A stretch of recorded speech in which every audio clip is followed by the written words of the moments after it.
Okay, just putting some targets out there.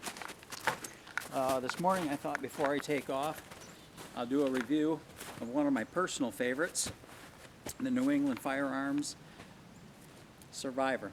This Survivor is chambered for 45 long Colt and also will accommodate 410 3-inch cartridge. Primarily it is a 45 caliber rifle.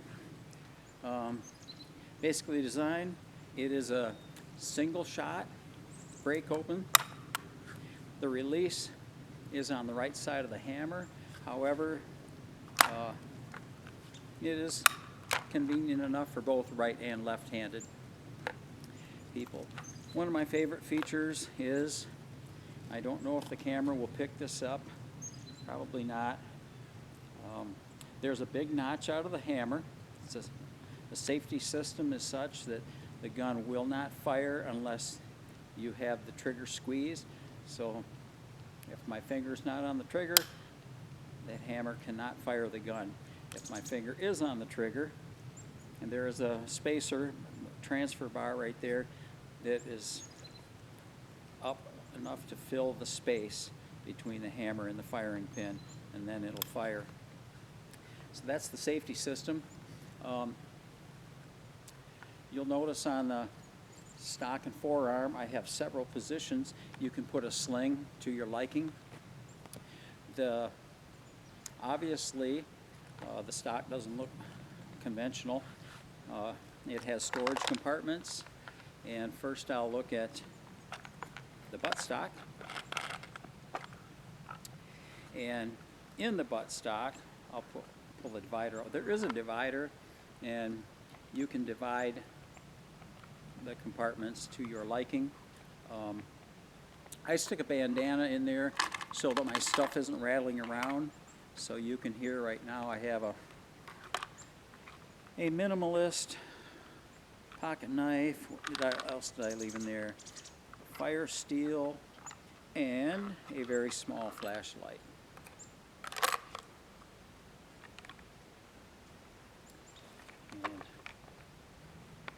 And now the forearm.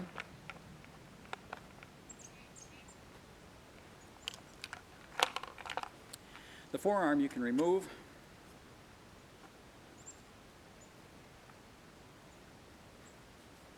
One screw. Okay. And I don't know if you can see, there's a couple of rounds. There are 3 compartments because the dividers in the forearm, and the top and the bottom are long enough to accommodate 410 shells. The compartment in the center is long enough to accommodate the 45 long Colt cartridges. If I want to release the barrel right now with the forearm off, I can remove the barrel and pack the gun into 2 shorter pieces into a backpack or whatever I want to do. I have been firing the gun, and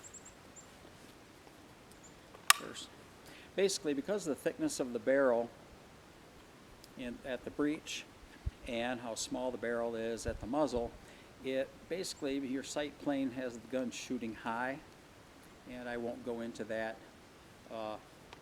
too much. I'll show you a target in a moment.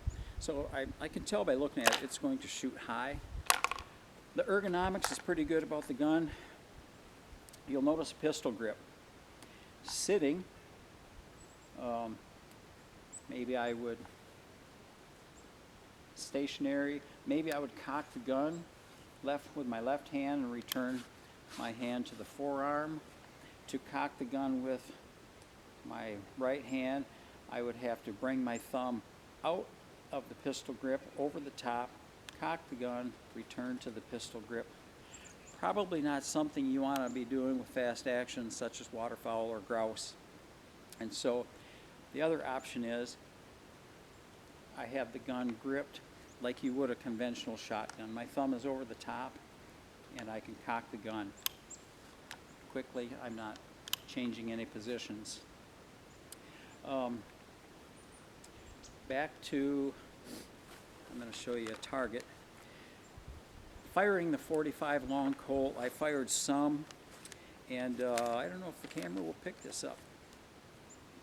And I know it's firing very high. I can tell that just by looking at it.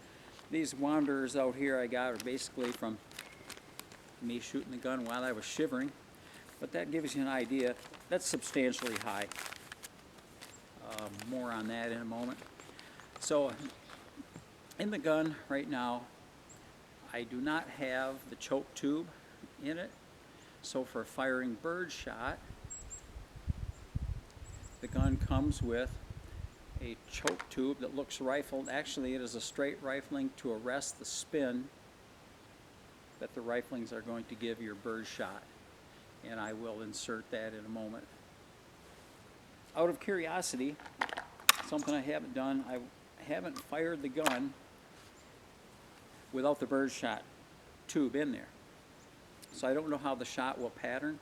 So I'm going to fire, it's the 410 3-inch, number 6 shot it is, and I'm going to fire around, and then I'm going to insert the choke tube, and I'm going to fire another round at another target and just compare the shot patterns.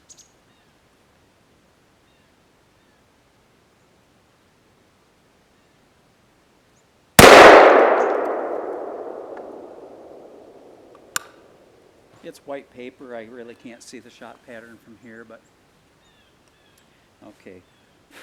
Now I will insert the choke tube. The choke tube is threaded. It comes with a wrench that I normally keep inside the stock, but for this I just put it in my pants pocket. Thread the choke tube in. I'm going to fire another round of 6 shot at another target with the choke tube and just compare the patterns.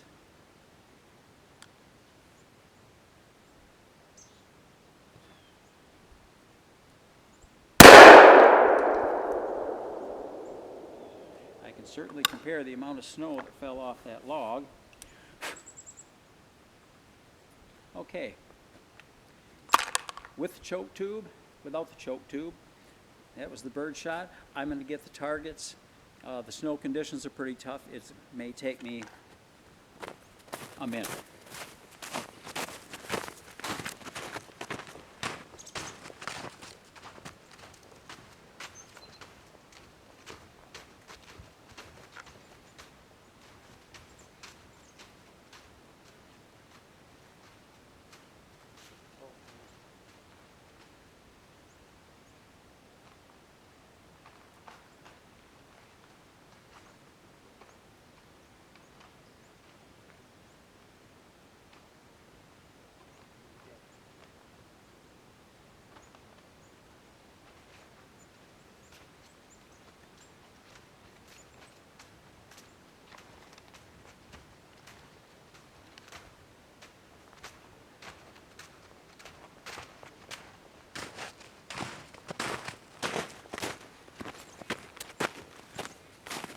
Okay.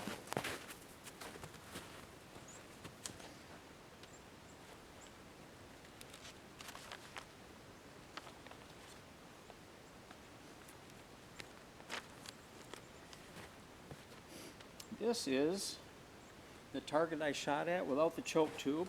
So I have one pellet here, one pellet here, one pellet here, about 3 up here, none in the center. So basically, without the choke tube,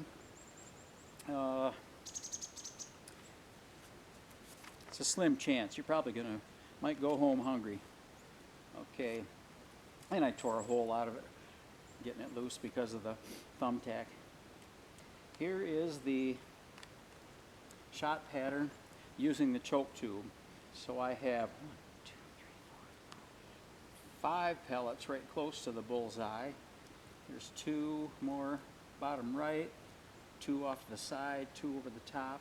There were a couple in the bullseye, a couple bottom left, 3 of them off the left side. So basically, you wouldn't go home hungry. It would be quite usable for small game.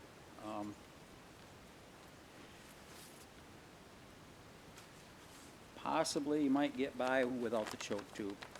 Okay, so that's the shot pattern. And one more thing I want to mention about the gun is setting it up. You've seen the storage. Something I noticed is there is a gap between the forearm and the barrel, and it is substantial. I don't know if you can see how far I'm sticking this knife, and this is a pretty thick bladed knife here, and basically out here where the barrel's a little thinner, the knife really goes in, so there's a lot of room for rain and weather to get into that storage compartment. And I will do something about it. I don't know, maybe some weather strip in there, something to block out the weather. And so basically one of my personal favorites, that's the New England Firearms Survivor. I think in the future, as a remedy for the sight plane, I can either add a taller bead to the muzzle.